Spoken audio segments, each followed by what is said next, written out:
Magandang gabi po sa inyo at sa lahat ng mga nakikinig sa inyong channel. Tawagin mo na lang ako sa pangalang Melissa, tubong Sarangani. Ang kwentong aking ibabahagi sa inyo ay nangyari sa lugar ng aking lola sa isang baryo na sakop ng Leyte. Kung inyo pong pahihintulutan ay nais ko pong magbahagi ng aking karanasan. Nahango nga sa tunay na mga pangyayari. Hindi na nga po ako magpaligoy-ligoy pa at sisimulan ko na nga po yung pagbabahagi. Taong 1999, noong mga taong ito ay isinama ako ng aking ina sa lugar kung saan naninirahan yung aking lola. Itong mga panahong ito, may naririnig akong mga usapan tungkol kay Lola Berta. Bali, Victoria po yung kanyang pangalan, pero Berta na lang po yung tawag sa kanya ng karamihan. Ayon pa nga sa mga nasagap kong kwento sa baryo, ay bantog na aswang daw itong si Lola Berta. Kinatatakutan at iniiwasan ito ng karamihang naninirahan sa baryo. Kahit na ganun nga yung mga nasagap kong balita, ay hindi pa rin po ako naniniwala. Sa kadahilan ng hindi ko naman nakikitang nag-iba ng anyo, yung aking lola, o kaya naman ay may kinakain siyang buhay na hayop. Gaya nga ng mga napapanood kong aswang sa mga palabas. Kahit ano pa nga yung mga sinasabi ng mga kapitbahay ni Lola, ay hindi ko po ito pinaniniwalaan noon. Dahil sa papaano nila nasabing aswang si Lola, gayong palagi ko nga lang itong nakikitang nakahiga sa kanyang kwarto. Kung hindi nyo po kasi na itatanong, mahina na rin po yung pangangatawan ni Lola Berta. Dala na rin siguro ng katandaan. Kung kaya't palagi na lamang siyang nakahiga, malapit sa may pintuan ng kanyang kwarto. Ang hindi ko lang po lubos na mabatid, Sir Dan, ay kung bakit labis kaming magkakapatid na pinaghihigpitan ng aking ina na huwag lumapit kay Lola Berta o maski lumapit man lang sa pintuan ng kanyang kwarto. Hanggat naroroon pa kami sa bahay nito, ay iwasan daw naming magawi sa kwarto ni Lola. Kapag tinatanong ko naman si Mama kung bakit kailangan naming gawin yon, ay hindi naman po ito sumasagot. Kung ano nga ba yung dahilan. Basta't makinig lang daw kami sa kanya para hindi kami mapahamak. Nga pala, kaya kami nasa bahay ni Lola Berta noon dahil inaasikaso nga nilang magkakapatid yung lupang binibenta at paghati-hatian nilang magkakapatid yung perang kikitain doon. Isang hapon, nagtataka ako at napakunot ng aking noo nang makita kong nasa labas ng bahay si Lola Berta. Masiglang masigla ito habang nagwawalis na para bang wala namang iniindang sakit. Teka, tama ba tong nakikita ko? Wala nang sakit si Lola? Pagtatakang tanong ko pa nga po noon sa aking sarili habang nakadungaw sa bintana at hindi inaalis yung tingin ko kay Lola. Napaigdan naman po ako nang marinig ko yung boses ng tiyahin kung tawagin po nating Tita Lydia. Tinanong po ako nito kung sino nga ba yung tinitignan ko sa may labas ng bahay. Kanina pa kita tinatawag pero hindi mo ako pinapakinggan. Sino ba yung tinitignan mo dyan? Tanong pa nga po nito. Si Lola Berta po, tinitignan ko lang po eh. Tugon ko naman po noon. Ay nako, ikaw talagang bata ka. Sinong Lola Berta ba yung tinitignan mo dyan? Nandoon lang naman siya sa kanyang kwarto. Saad pa nga ng tiyahin ko at naglakad na nga papalapit. Nang makalapit na nga ito sa akin, ay tinuro ko kaagad sa kanya si Lola Berta. Nakasalukuyan pa ring nagwawali sa bakuran ng bahay. Habang nakatingin sa gawi ko at kinakawayan pa nga nito ako na para bang pinapalapit. Nang makita ni Tita Lydia ang ginagawang pagkaway ni Lola Berta, ay mabilis nga niya akong hinatak at pinalayo sa bintana. Aba naman talaga tong sinanayo. Narinig ko pang sambit ng tiyahin ko noon. Matapos niya akong mailayo sa bintana. Ano po yun, tita? May sinasabi ho ba kayo? Tanong ko naman kay Tita Lydia. Dahil hindi ko nga gaanong narinig pa yung mga sumunod niyang sinabi. Bumubulong na kasi ito at tila ba parang galit na. Pero ayaw lang ipahalata. Wala lang iha. Nga pala sa susunod, kapag tinawag ka o kinakawayan ka ni nanay para lumapit sa kanya, huwag mo siyang pansinin ha. Huwag kang lumapit sa kanya. Naiintindihan mo ba? Sabi pa nga po nito na parang meron talagang tinatago. Opo tita, alam ko na rin po yun. 18 taong gulang na rin po ako. Hindi na po ako bata para ulit-ulitin pa nga ninyo ni mama yung tungkol dyan. Tugon ko naman po kay tita noon na tinatago ko rin po yung inis at pagtataka na aking nararamdaman. Ikaw talaga. Nag-aalala lang kami sa inyong magkakapatid. Kaya palagi naming pinapaalala sa inyo yung tungkol sa bagay na yon. Wika pa nga ni tita. Pahabol pa niyang saad. Kung sakali mang maibibigay o iabot daw si Lola sa aming magkakapatid,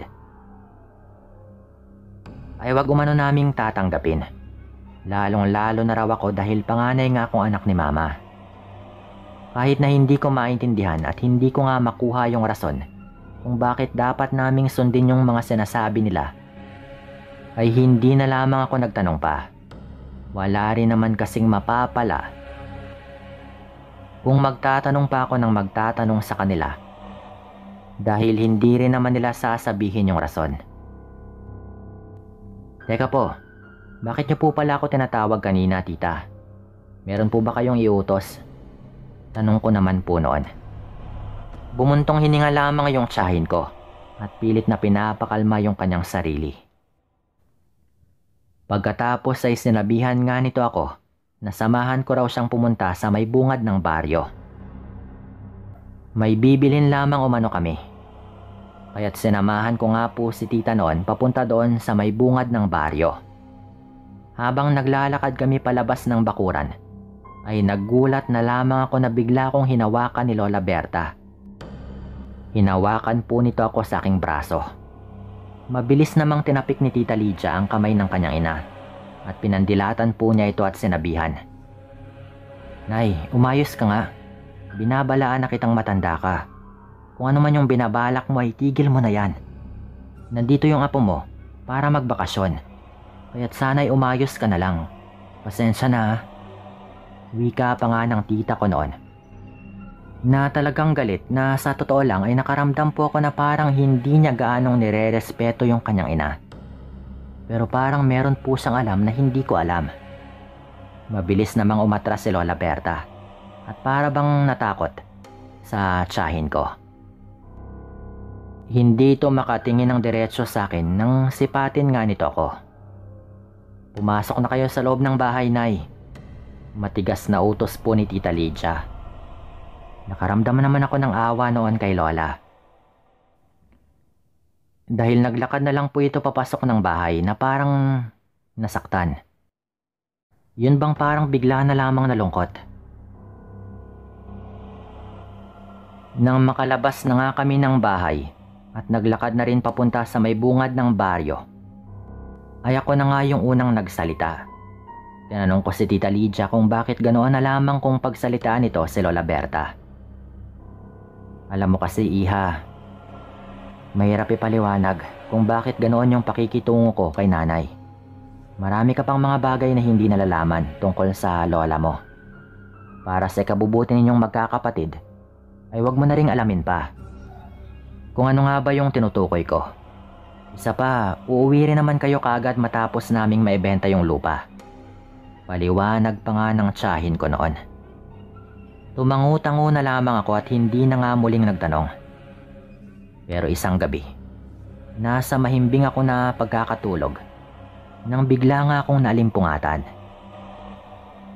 Nakarinig kasi ako ng mga kaluskos. At maya't maya na parang humihikbing boses ng isang babae na tila ba nahihirapan po ito. Kaya naman, saglit nga akong bumangon sa aking kinahihigaan at hinagilap kung nasaan na nga ba yung ingay na aking naririnig. Pagkalabas ko ng kwarto ay nagpalinga-linga pa nga ako kung saan nga bang parte ng bahay yon. Dahil sa hindi ko nga matukoy kung nasaan nagmumula yung ingay na aking naririnig, ay lalo ko pa nga pong pinakiramdaman. Hanggang sa mapagtanto ko na tila ba nasa labas po yun ng bahay. Kaya't naglakas loob nga akong maglakad papalapit sa may pintuan ng bahay. Bakit kaya may umiyak sa may labas ng bahay? At sino nga ba ito? Tanong ko pa nga po noon sa aking sarili.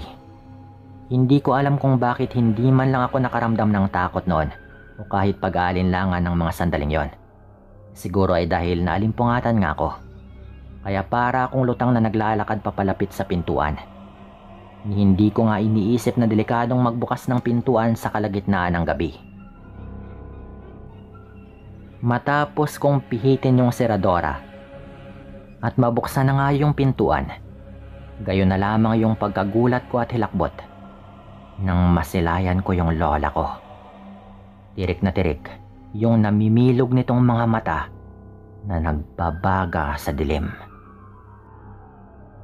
Nagtatayuan yung mahaba nitong mga buhok na animoy may sariling buhay, habang tuloy-tuloy yung pagtulo ng malalapot nitong mga laway.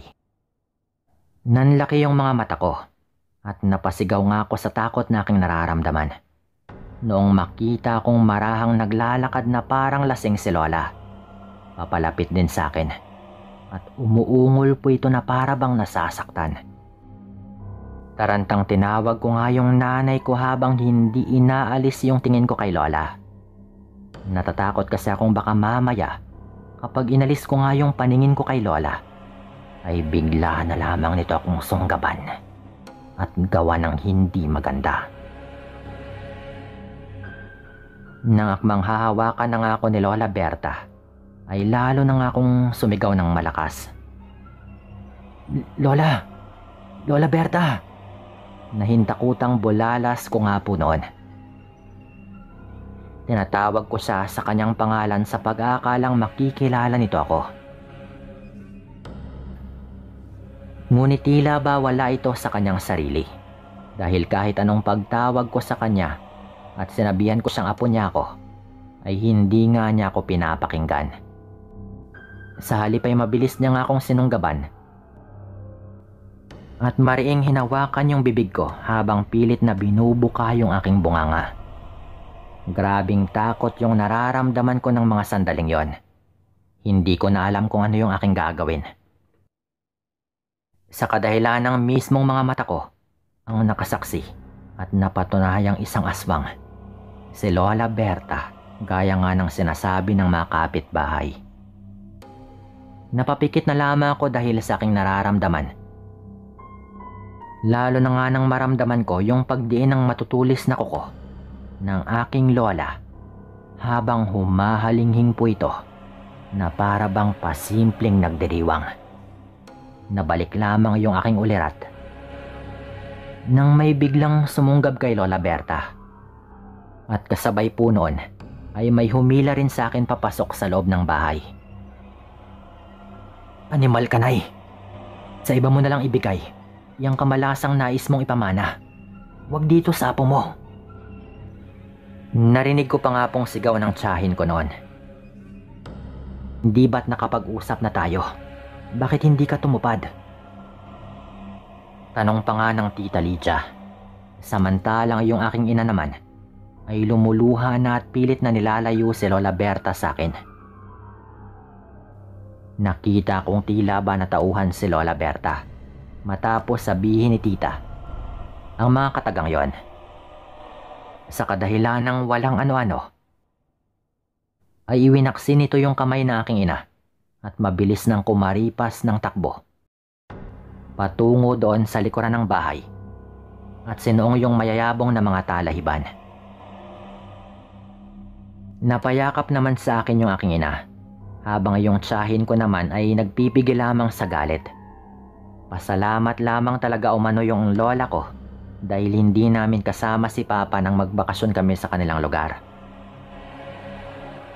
Noong matauhan na nga po ako noon, ay tsaka ko pa lamang sinalaysay sa kanila ang buong pangyayari. Humingi ng tawad yung aking ina dahil hindi raw niya sinabi sa akin yung tungkol sa lihim ng aking lola. Sa pag-aakala ngang babalik rin naman kami kaagad pagkatapos maibenta yung lupa, hindi raw niya lubos sa kalaing sasamantalahin pa rin ni Lola Berta ang pananatili namin sa bahay nito. Pasensya na talaga kayo, ate. Bago pa man kayo pumunta dito, mariin ko nang pinaalalahanan si nanay at pinagbawalang lapitan yung kanyang mga apo. Pag-aalangan at nahiyang saad pa ng tiyahin ko. Nung gabing yon, napag-usapan nilang dalawang magkapatid na umuwi na lamang kami kinabukasan.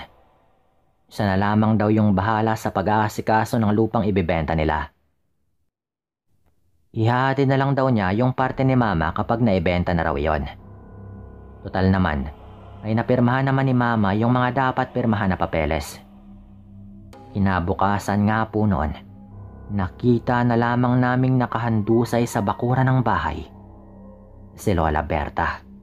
At noong suriin nga po nila ito, ay nakumpirma namin na wala na po itong buhay. Buong akala po namin noon kaya't hindi pa rin ito umuuwi at pumapasok sa bahay, ay hindi pa rin kumakalma yung kanyang pagkaaswang at ayaw po nitong saktan kami. Pero ikinagulat po namin nang makita yung nakahandusay nitong katawan na wala ng buhay. Wala rin naman po itong bahid ng kahit anong dugo o kaya naman ay sugat. Kaya't ang tingin po nila noon ay naisalin na ni Lola Berta sa ibang kaanak yung pagiging aswang nito. At matapos maisalin ay nakauwi pa ito bago bawian ng buhay. Simula po noon mga kaaswangan, naniniwala na po kami sa aswang. Pero yung malaking palaisipan po namin noon ay kung sino ba talaga yung nagmana. Marami po kaming mga hinala na ipinamana rin po niya ito sa kanyang kapatid.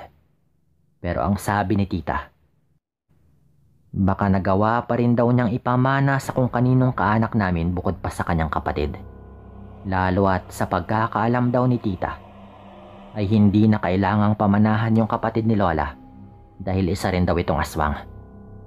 Hindi na rin po namin nalaman noon, lalo at umuwi na rin po kami sa aming lugar.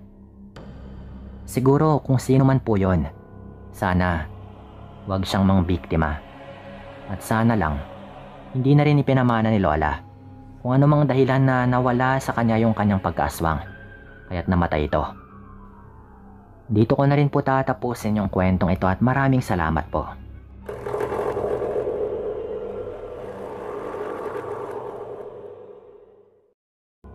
Itago na lamang ninyo ko sa pangalang Rona. Ibabahagi ko lang po sana sa inyo itong kwento ko tungkol sa nangyari sa aking tiyahin na kapatid po ng nanay ko. Hango lang po ito sa ikwento sa akin ng aking ina dahil dalaga pa po siya nang mangyari ito. Tawagin na lang po natin yung tiyahin ko sa pangalang Tita Genesa. Nangyari yung kwentong ito sa bahagi ng Leyte. Para makatulong sa kanilang mga magulang noon, nagpasya raw si tita na maghanap kaagad ng trabaho nang makapagtapos nga ito ng high school.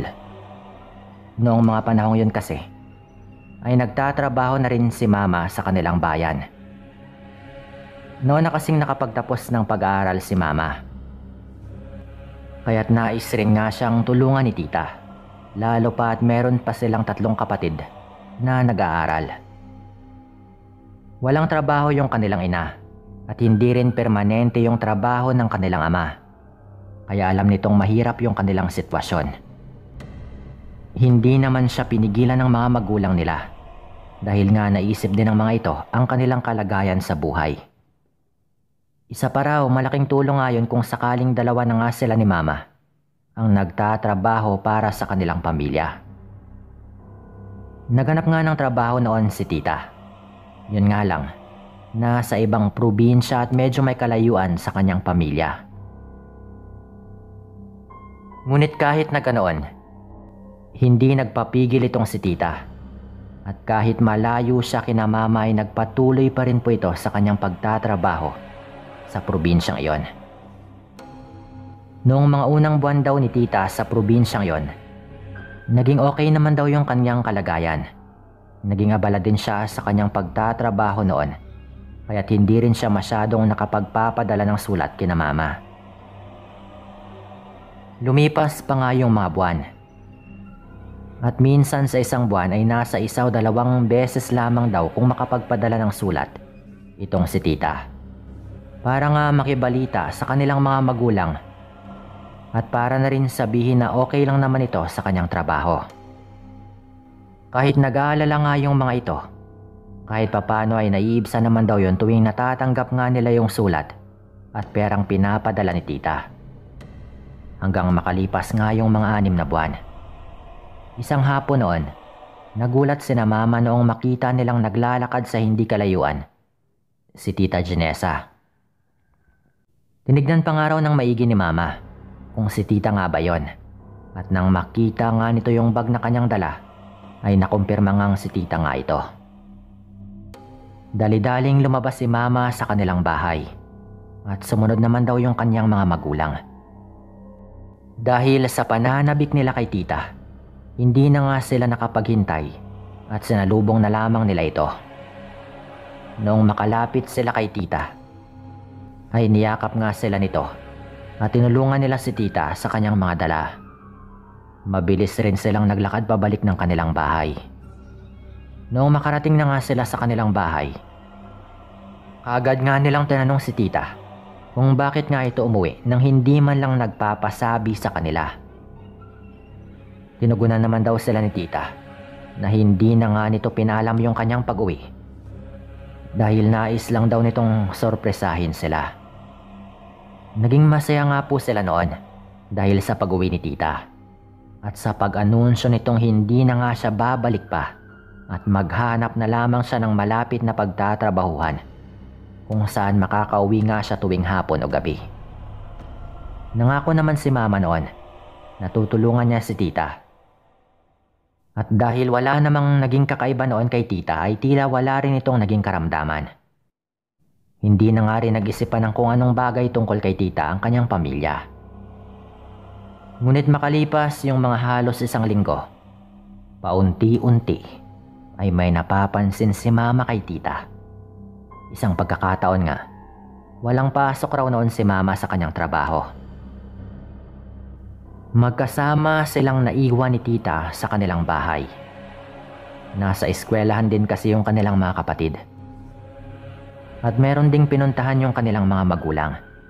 Kaya silang dalawa lamang yung naiwan sa kanilang bahay.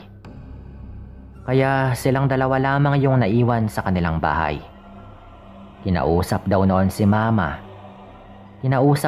ni mama si tita.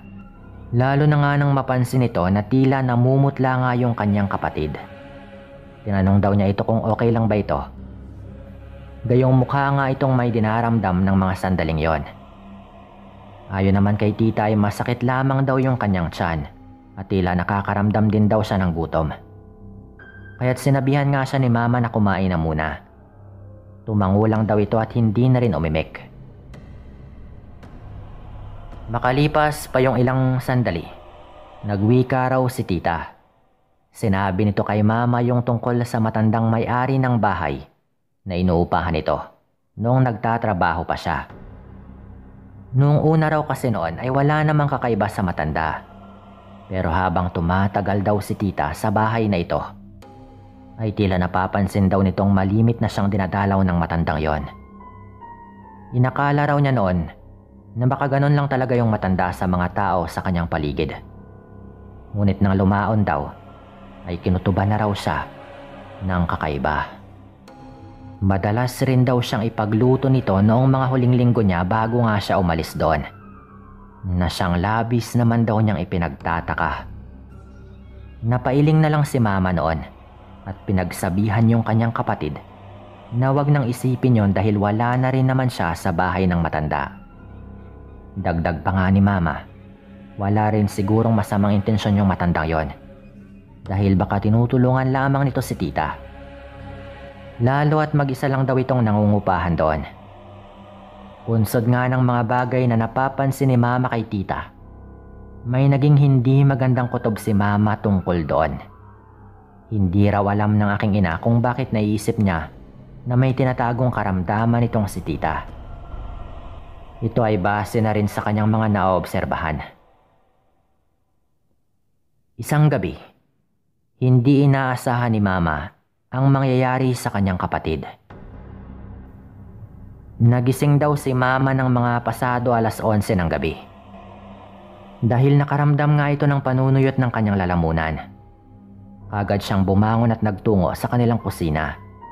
At noong pabalik na raw sana siya sa kanyang kwarto, napansin niyang nakatiwangwang yung pintuan ng kwarto ni tita.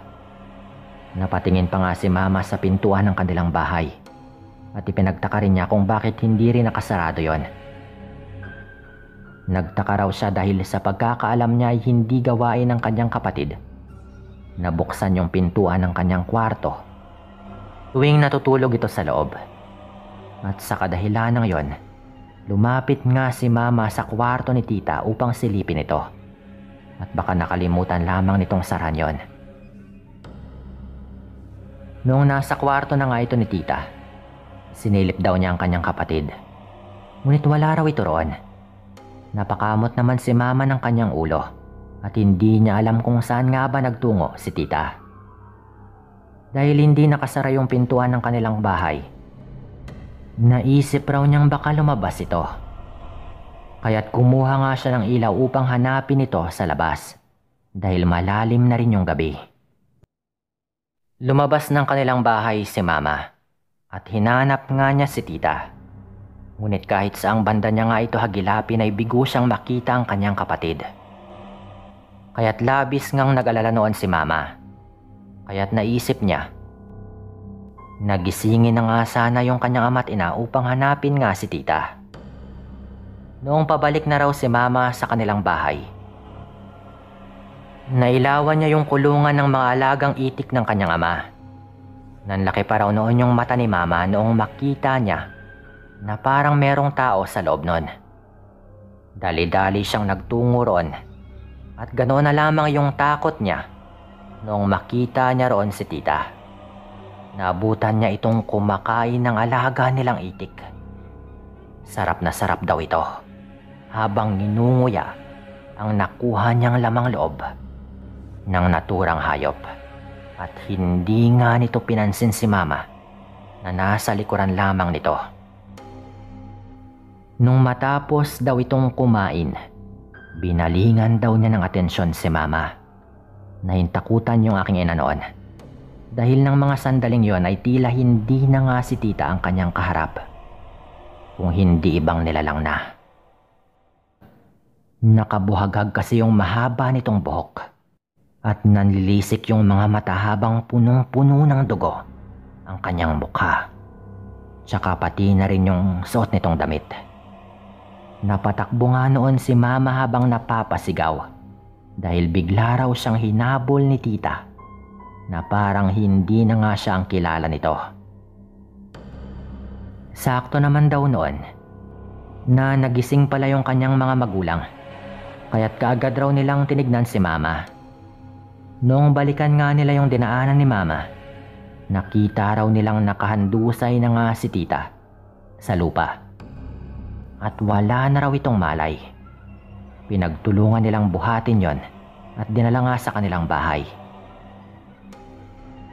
Nagtataka man at kinakabahan dahil sa naging sitwasyon ni tita. Binihisan daw nila ito at binantayan hanggang sa mag-umaga. Alalang-alala daw si Mama noon sa mga nangyayari kay tita. At nang magising nga ito kinaumagahan, ay nawala nga yung pamumutla nito at naging masigla naman na parang walang nangyaring kakaiba. Na talagang nakapagtataka. Hindi naman nakatiis noon si Mama at maging yung mga magulang nila. Kaya't sinabi nila kay tita ang kung ano mang nangyari dito. Ayon pa nga kay tita ay wala raw siyang maalala sa kanyang mga ginawa.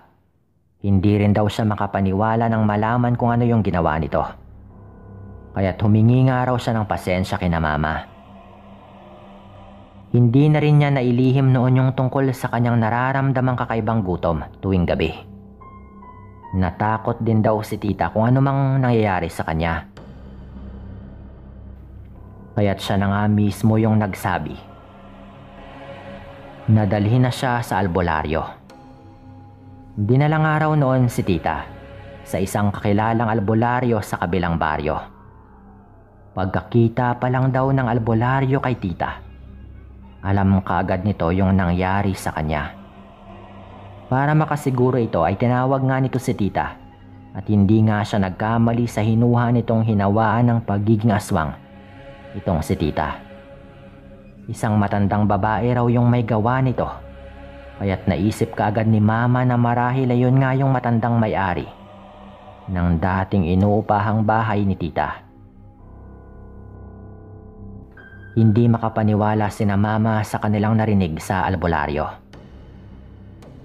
Ikinagimbal din daw nila noong sabihin ng albularyo na nakatikim na nga ng preskang dugo at laman ng hayop itong tiyahin ko, na siyang palatandaan na mas nangingibabaw sa kanya yung kanyang pagiging aswang.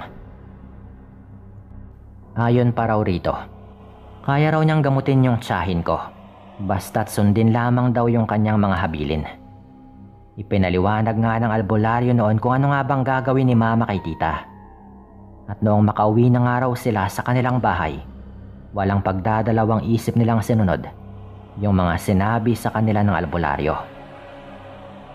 Hindi rin nila pinalabas si tita sa kanyang kwarto at naglibing daw sila ng mga bugok na itlog sa may tapat ng pinto at maging sa labas ng kanilang bahay. Lalo na rin sa may labas ng bintana ng kwarto ni tita. Naglagay din daw sila ng mga pangontra sa mga pintuan at bintana. Kung ano raw yung bisa noon, hindi rin alam ni mama, basta't yun lang yung mga sinabi sa kanila ng albularyo na ginawa lang din daw nila. Noong sumapit na nga yung gabi noon, binantayan nga nila ng maigi itong si tita, base na rin sa mga bili ng albularyo sa kanila. Pero mga bandang 10 PM daw, narinig na nga ni mama yung pag-ungol ni tita sa kanyang kwarto.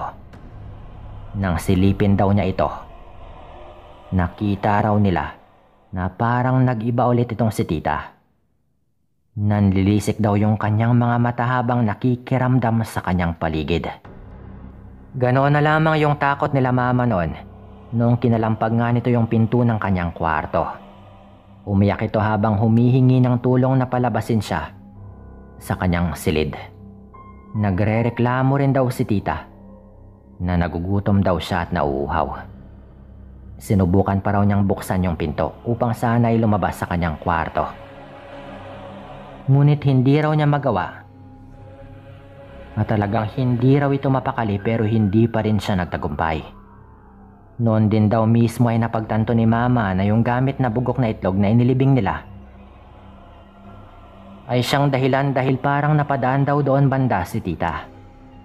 Hindi raw talaga ito nakalabas noon at panay lang yung pagmamakaawang bigyan siya ng makakain.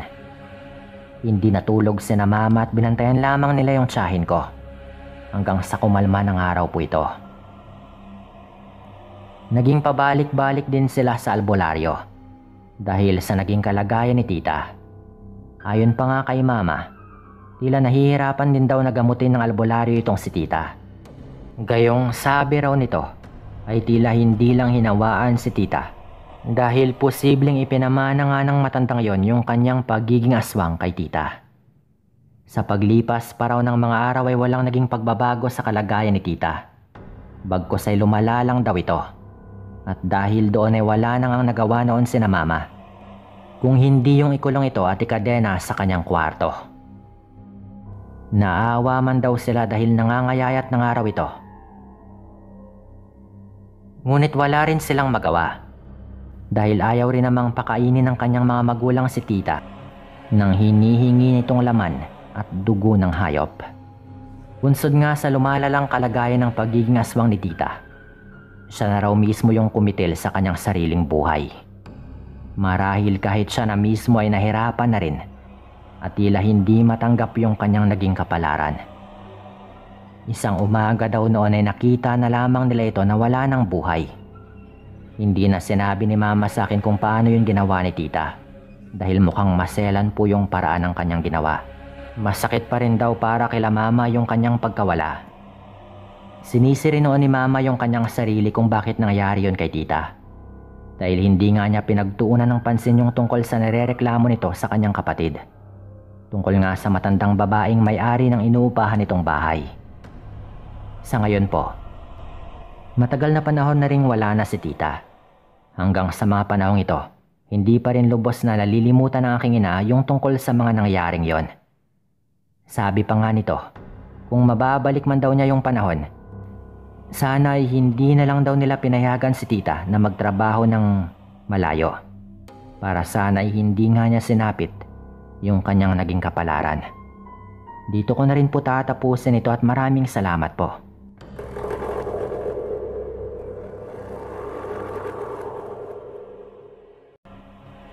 Isang magandang araw po sa inyong lahat. Malabo pong makalimutan ng buong pamilya ko itong ikukwento ko sa inyo ngayon. Naisipan ko pong ibahagi ito sa inyo pagkatapos ng mga isang buwan ko ng pakikinig sa mga kwento po ninyo dito sa inyong channel. Bukod sa nag-aalangan po akong magbahagi ng kwento, medyo ayoko na rin po sanang maalala pa ang kwentong ito. Pero sa maikling panahon ko pong pakikinig dito, marami po sa mga kwento ninyo ay nakarelate naman po ako. Kaya heto at ako naman po yung magkukwento. Nakatira po kami noon sa isang baryo sa Laguna. 17 taong gulang pa lang po ako noon. Panganay po ako sa magkakapatid. At ipinanganak po ako noong 16 na taong gulang pa lang po ang nanay ko. Batang bata pa po kasi ito naglandi. Nabuntis. Maaga pong nagmahal ang nanay ko. Pero kahit ganun po yung nangyari, ay hindi ko naman po masasabi na bunga ako ng isang malaking pagkakamali. Dahil kahit maaga mang nagsimula sa buhay ang mga magulang ko, tumayo naman po sila sa kanilang sariling mga paa. Hindi po nila tinakbuhan ang responsibilidad. At nagsumika po silang itaguyod ang aming pamilya. Ang nanay at tatay ko po ay parehong nakatira doon sa baryo namin noon sa Laguna. Doon din po sila nagkakilala at bumuo ng pamilya. Pero ngayon po ay nasa Mindanao na po kaming lahat naninirahan. Ang sabi po sa amin ni tatay noon, pati raw sa gabi ay kumakayod siya para paunti-unti silang makaipon. Hanggang sa kinaya na raw nilang bumukod sa mga magulang ng nanay ko. At nakapagpatayo sila ng sarili nilang bahay. Yun na po yung bahay na kinagisnan ko. At ang parehong bahay po na meron kami nung mangyari po itong kwento ko na ito. Bale, lumipas na po ang maraming taon. Tumutulong na rin po ako noon sa bahay habang nag-aaral. Kapag wala po kasing pasok, nagtitinda po ako ng kung ano-ano doon po sa bayan. Mula sa mga prutas, mga walis, basahan, at kung ano-ano pa po na pwede kong ibenta na kahit papaano po ay kikita ako habang nag-aaral. Sipag at tiyaga lang rin po. Isang araw po, pag-uwi ko galing eskwelahan, nasa college na po ako noon. Mga dekada 80.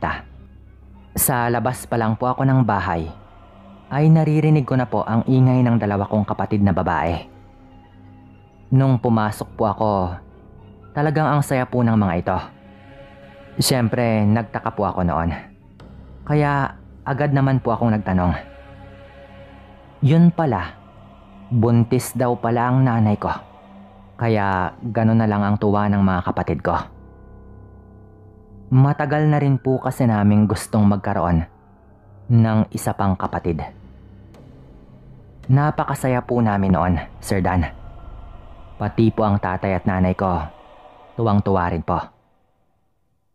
Bata pa naman po ang nanay ko noon. Lagpas 30 anyos pa lang po.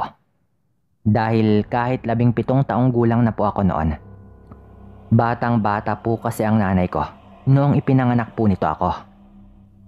Lumipas ang ilan pang mga buwan at medyo malaki na nga po ang tiyan po ng nanay ko. Ingat na ingat po kami noon at hanggat maaari, dapat laging may kasama si nanay sa bahay namin. Siyempre para umalalay sa kanya sa mga gawaing bahay. Kapag may pasok kami, pumupunta ang tita ko doon sa bahay namin. Lalo at may trabaho din ang tatay ko noon. May maliit po kaming tindahan noon na pinagkakaabalahan ng nanay ko. Kahit papaano ay may konting kinikita po doon sa tindahang yon.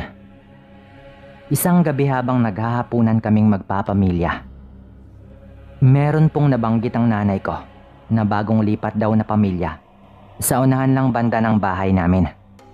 Sila daw yata yung nakabili doon sa bahay at lupa na matagal nang ipinagbibili. Yung matanda daw po kasi na bagong lipat, bumili daw sa tindahan ng asukal. Mabait daw yung matanda at talagang makwento. Naitago po natin sa pangalang Lola Linda. Nakakatuwa daw dahil naalala ng nanay ko ang lola namin doon sa matanda. Patay na rin po kasi ang lola ko na nanay po ng nanay ko ng panahon po na ito.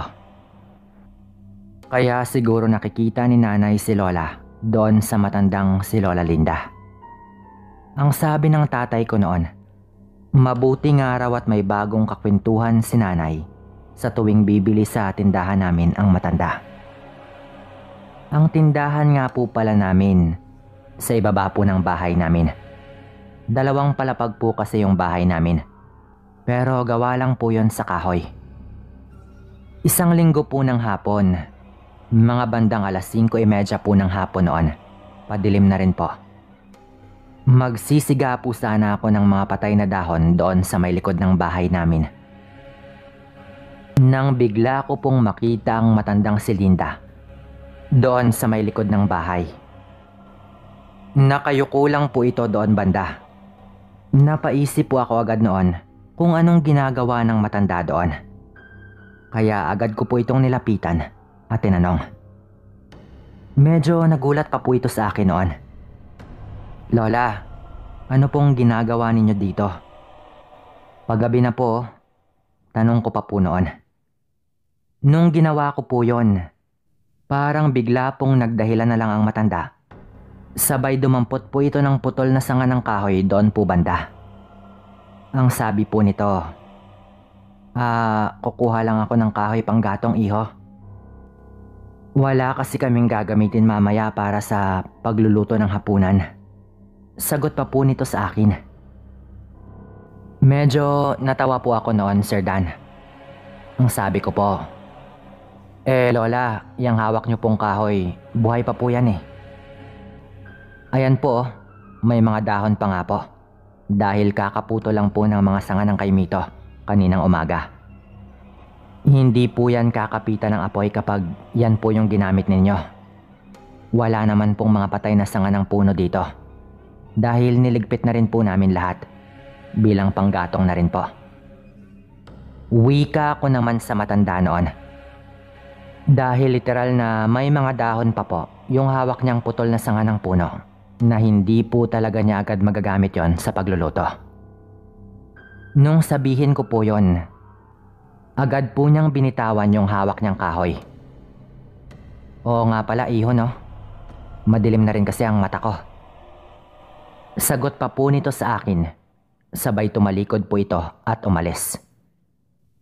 Medyo nagtaka po ako noon dahil kahit sandali lang po yon, nakita ko pong biglang nanlisik ang mata ng matanda dahil sa mga sinabi ko. Ngunit binaliwala ko na lang din po yon, Sir Dan. Kinabukasan po niyan, naiwan po ang nanay ko at ang isa ko pang kapatid na babae sa bahay po namin. Wala po kasing pasok ang kapatid ko noon. Siguro mga 9 na taong gulang pa lang po ito noon. Naitago na lang po natin sa pangalang Maymay. Medyo malayo po kasi ang mga agwat ng mga edad namin. Yung pangalawa po sa amin, naitago natin sa pangalang Karen. 5 taon po ang pagitan namin. Kaya mga 9 na taong gulang pa lang po talaga si Maymay noon. Pero okay na rin po yon, basta't may kasama lang po sa bahay ang nanay ko. Kahit papaano po kasi, ay napag-uutusan na rin po talaga ang kapatid ko noon. Masunuring bata naman po si Maymay. Kapag Lunes po, madalas pong ginagabi po talaga kami ng kapatid ko. Dahil inaantay ko pa po ito sa kanyang practice ng volleyball sa eskwelahan po nila. Yung tinutukoy ko po ditong kapatid ay yung si Karen po. Sa tuwing may practice po kasi ito, talagang inaantay ko po si Karen. Dahil nag-aalala ang nanay ko kapag umuuwi po siya ng gabi ng mag-isa. Bilang kuya po nito, ay ako na lang po yung naghihintay sa kanya tuwing Lunes at Biyernes para sabay po kaming umuwi. Bandang 7:30 na po yata ng gabi noon, noong pauwi na po kami ng kapatid ko. Ang tatay ko naman po ay madalas gabi na talaga nakakauwi dahil sa kanyang trabaho. Habang nasa daan po kami pauwi, pareho po kaming parang nakaramdam po ng masama, kami po ng kapatid ko. Yung tipong parang hindi kami mapakali, pareho. Si nanay po agad ang una naming naisip noon. Kaya ang ginawa po namin, nagmadali na po kaming umuwi. Pagdating po namin sa bahay, ang tahimik po noon. Pero napansin ko po agad na hindi pa bukas yung ilaw doon sa may tindahan. Nakapagtataka po yun. Dahil sa ganong oras, dapat bukas na po yung ilaw doon. Agad ko pong binuksan ang pinto, sabay diretso na po sa loob ng bahay. Pagpasok po namin, narinig ko po ang sigaw ng isang matanda. Naabutan ko po noon ang matandang si Lola Linda na nakaupo sa sahig habang hawak-hawak ang nanay ko na wala ng malay at dinudugo. Ganon na ganon po yung eksenang inabutan ko po noon. Agad ko pong tinawag ang kapatid ko noon, Sir Dan. Pero mas lalo po kaming nabigla noong nakita po namin na nakahandusay din po doon banda ang kapatid ko na wala rin pong malay. Nataranta na po ako noon kung ano ang aking gagawin. Sabay agad naman pong ginising ni Karen ang kapatid ko pong si Maymay.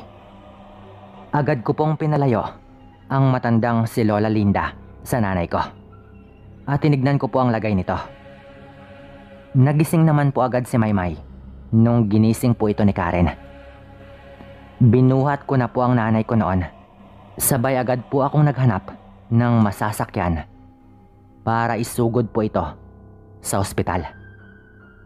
Sumama naman po sa akin ang dalawa kong kapatid. Hindi ko nga po alam noon kung paano kong nagawang buhatin si nanay dahil po sa napakapayat kong katawan noon. Talagang payat po ako noon. Iniwan po namin ang matandang si Lola Linda sa bahay po namin. Nung nasa hospital na po kami at naghihintay po kami doon sa labas habang inaasikaso naman po ng mga doktor ang nanay ko. Nagtaka po ako noon dahil nanginginig po si Maymay na parang takot na takot. Yung tipong parang may hindi po ito sinasabi sa amin. Nung nilapitan ko po ito at tinanong, nakita daw pala nito ang buong pangyayari. Ang sabi po ni Maymay, naabutan daw nito ang nanay namin na wala ng malay habang nakayuko daw po sa kanya si Lola Linda. At kitang-kita daw po ni Maymay na dinidilaan ng matanda ang tiyan ng nanay ko habang pinipisil-pisil pa daw ng matanda yung tiyan ng nanay ko. Ang sabi ni Maymay, kitang-kita daw po niya yung mahahabang kuko ng matanda na kulang na lang ay sapilitan nitong buksan ang tiyan habang walang kamalay-malay ang nanay ko. At nung napansin daw siya ng matanda at tumingala ito sa kanya, Doon na raw hinimatay si Maymay nang makita ang nanlilisik na mga mata ng matanda. Habang nakalabas na raw ang mga pangil nito.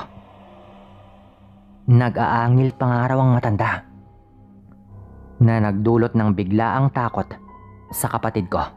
Dahilan para agad daw itong mahimatay. Nagkataon lang talaga na sumakto na dumating na rin kami sa bahay. Kaya siguro saktong pagpasok namin sa pinto, saka naman sumigaw yung matanda ng tulong. At kaya pala nung magising ang kapatid ko, sigaw ito ng sigaw na si Lola Linda daw. Pero sa pagmamadali namin, ay hindi namin pinagpapansin ang mga pinagsasabi nito. Pagdating po ni tatay doon sa ospital, sakto naman po na nalaman na po namin na patay na raw yung sanggol sa loob ng tiyan.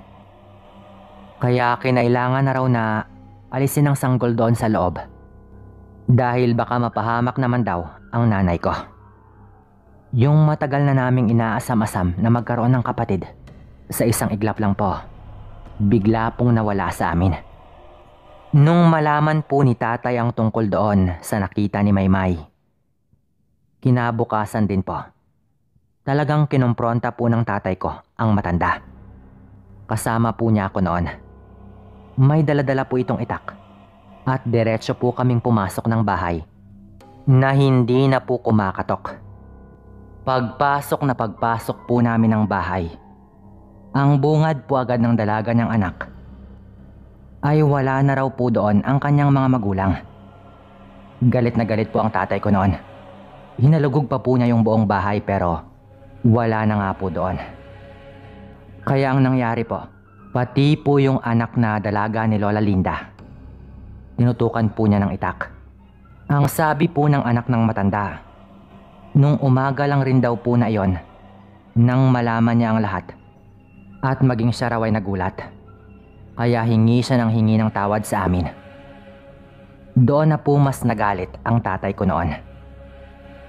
Totoo nga, may kinalaman siya. Huwag mo nang pababalikin yan dito, kundi mapapatay ko yung nanay mo. Wika pa po ng tatay ko noon.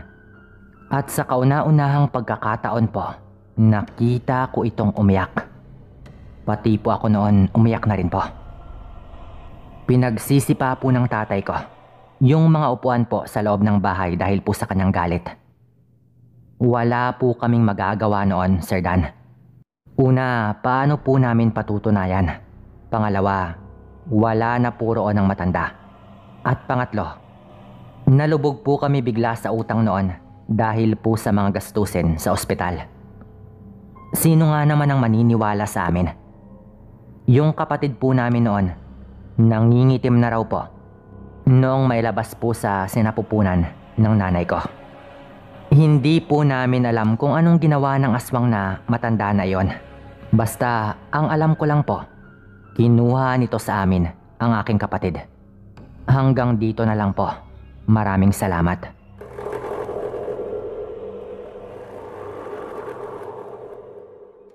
Hello po, Sir Dan.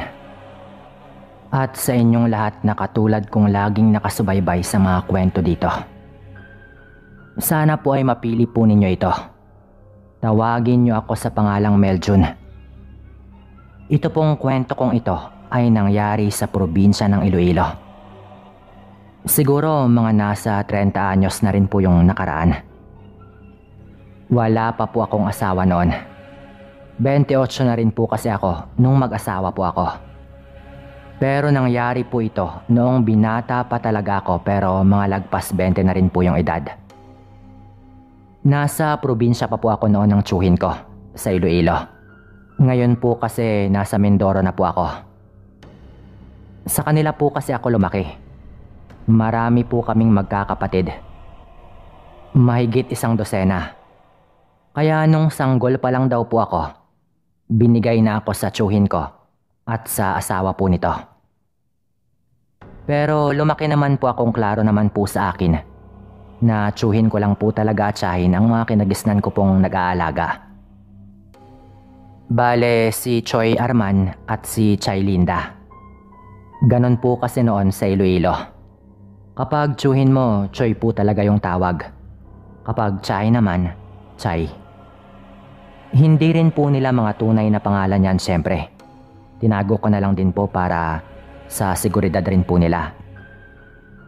Wala po silang anak kaya siguro inampun po nila ako dahil doon. Bukod pa sa katotohanan na marami nga po kaming magkakapatid at nahihirapan na rin daw talaga noon yung mga magulang ko. Habang yung totoo ko naman pong mga magulang ay nasa Negros Oriental naman po. Minsan umuuwi lang po kami doon at kahit nung maliit pa po ako, ganun po yung sitwasyon. Hindi po katulad sa totoo kong mga magulang. Kahit papaano po ay nakakaluwag-luwag naman po sila tito. May sarili po silang bahay at lupa. At meron din pong lupang sakahan kahit hindi naman po ganun kalawak. Meron din po silang maliit lang naman din po na farm kung saan nag-aalaga po kami ng mga hayop. Meron pong baboyan doon at meron din pong manukan. At kung ano-ano pa pong mga alagang hayop gaya po ng pato at ng itik. Kaya nung panahon po na mangyari ito, kami po ng tsuhin ko ang laging nandoon para mag-asikaso po sa mga alagang hayop. May kubo po kami doon kaya paminsan-minsan po ay doon po talaga kami natutulog. Sa isang linggo, mga 3 beses po siguro. Simple lang naman po ang buhay doon. Probinsyang-probinsya po talaga ang dating. Maghapon po, doon lang po lumilipas yung oras po ng tsuhin ko.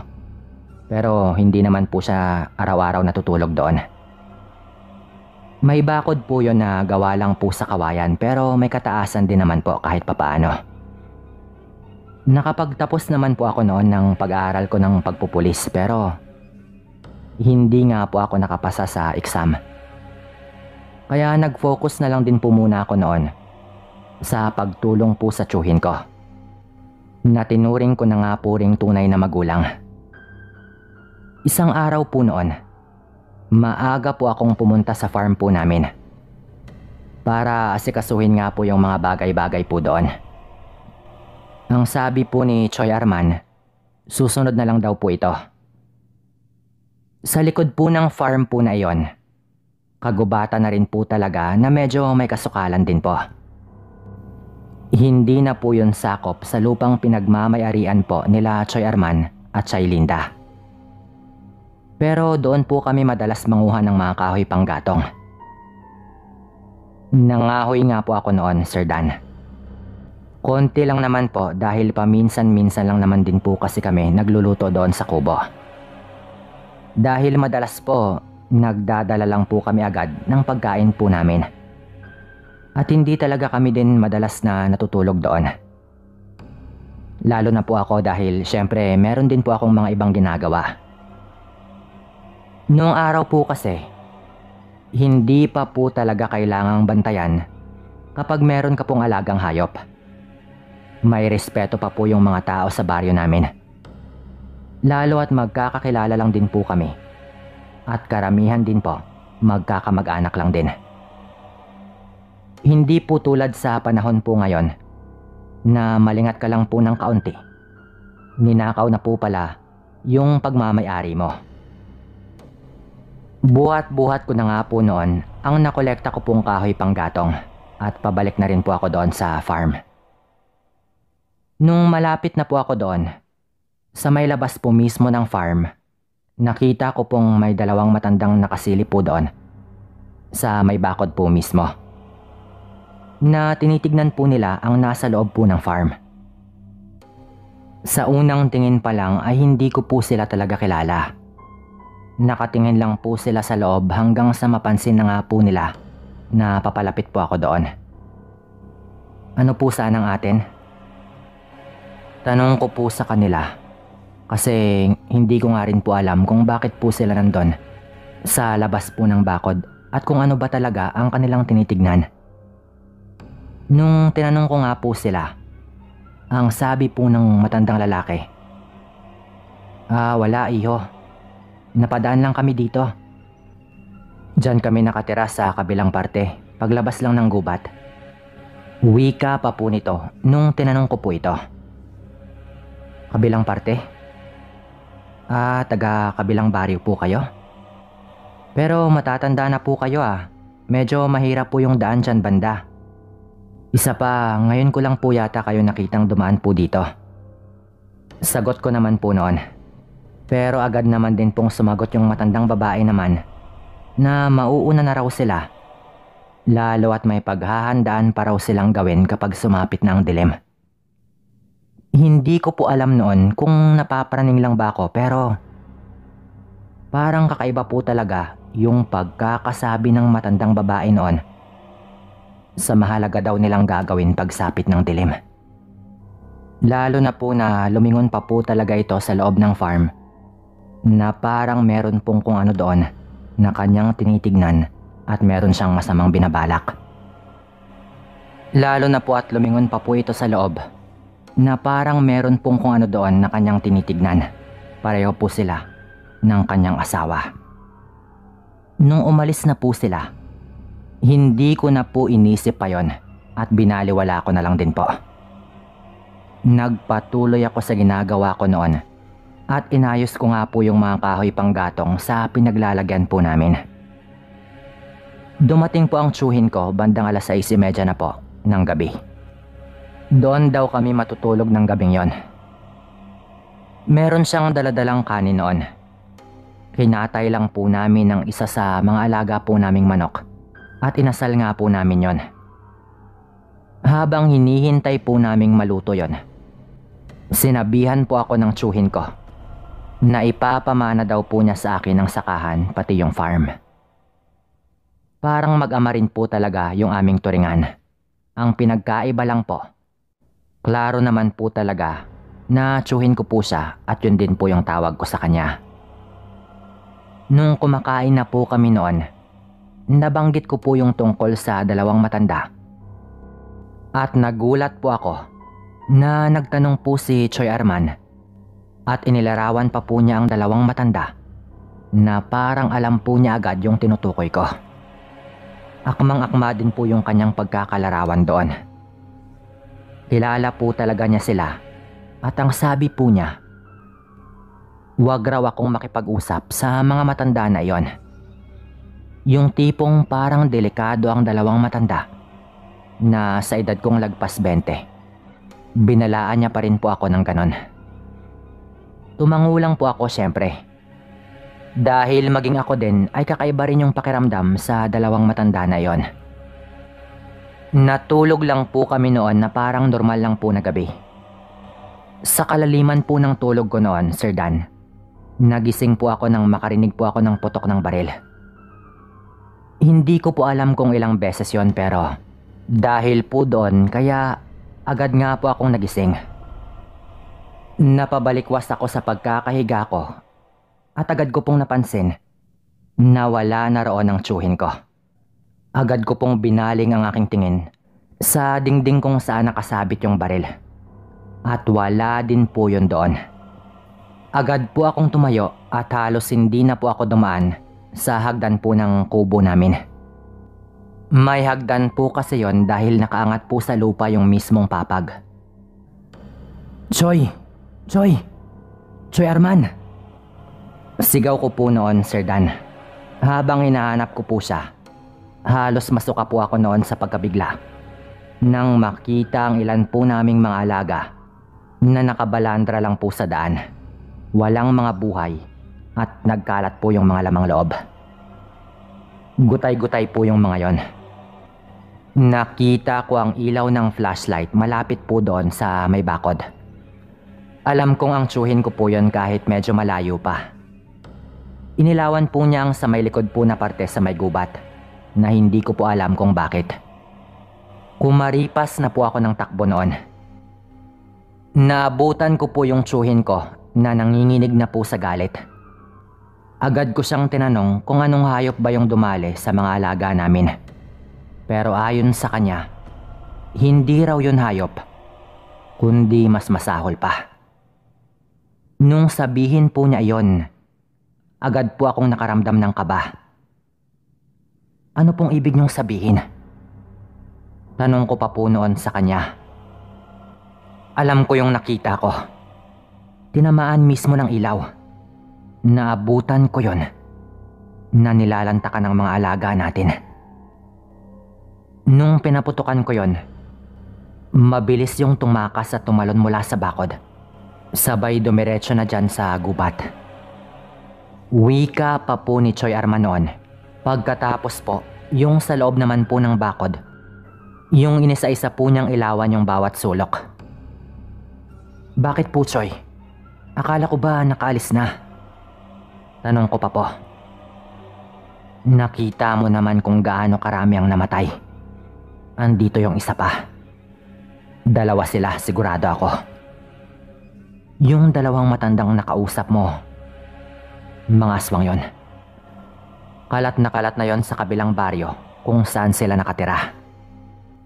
Kilala ko sila dahil sa mga usap-usapan. Sagot naman po ng tiyuhin ko noon. Sabay binigay po niya sa akin ang kanyang itak at flashlight. Ako na raw ang humawak dahil may baril naman daw siya. At ikutan ko nga raw po doon sa kabila. Yun nga po yung ginawa namin noon. Malakas lang po daw talaga ang kutob ng tiyuhin ko na nasa paligid pa yung isa. Sa tabi po ng kubo ay ang magkakasunod pong mga kulungan ng manok.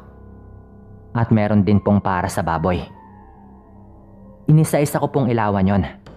At nando naman po yung mga baboy sa 2 magkasunod po na kulungan. Pero nung ilawan ko po yung pangatlo, laking gulat ko po noon, Sir Dan. Nang makita ko pong wasak na po yung tiyan nang isa po sa mga baboy doon sa pangatlo at panghuli na rin po sanang kulungan.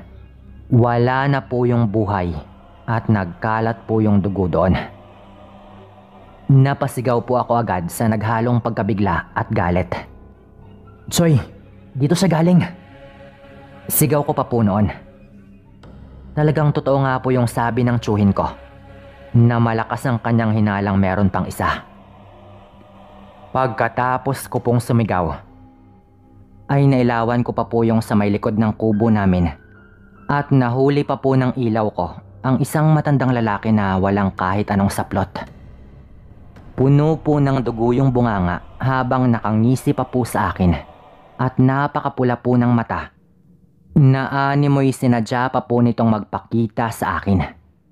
Sa galit at kaba ko po, yung hawak ko pong itak, talagang naibato ko po sa kanya sa galit.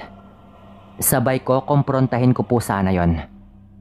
Pero mabilis po yung umalis doon sa kanyang kinalalagyan. Siyempre, tumakbo na rin po doon banda ang tiyuhin ko noon. At agad nga po akong nakarinig ng putok ng baril. Dahil inikutan po siya ng tiyuhin ko doon po sa kabila. Ngunit ayon po kay Choi Arman, laking gulat na lang daw po niya.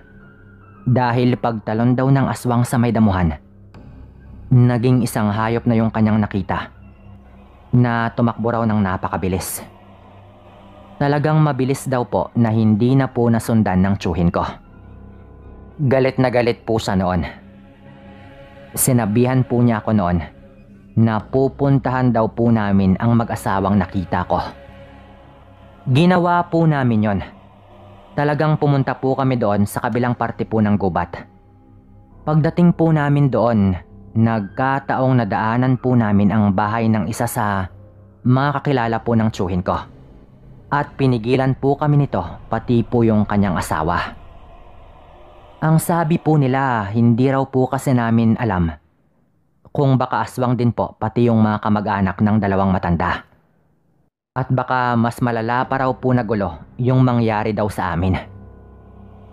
Dahil po doon, wala pong nagawa si Choi Arman kundi ang bumalik.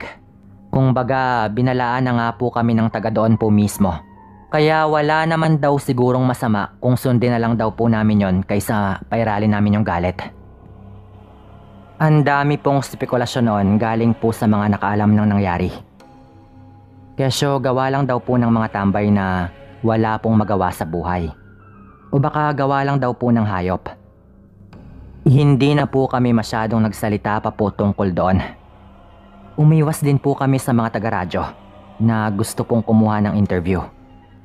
Araw-araw po noon nagbabaka sakali po yung tsuhin ko na baka dumaan po doon yung mag-asawa. Pero wala po talaga. Nakiusap naman po kasi yung tiyahin ko noon na wag pong pumunta doon sa kabilang barangay. Sabay-sabay po naming inilibing yung mga hayop po noon. Kung ako lang po yung pagbibigyan, gusto ko po talagang gumanti noon. Pero may punto naman po yung kakilala din ni Choy Arman sa pagpigil po nito sa amin. Siguro, kung sakali pong natuloy kami, baka dumanak po talaga yung dugo. Lalo at may baril nga po yung tsuhin ko. Hanggang dito na lang din po siguro ito. Kung mapili man po ninyo, maraming salamat po.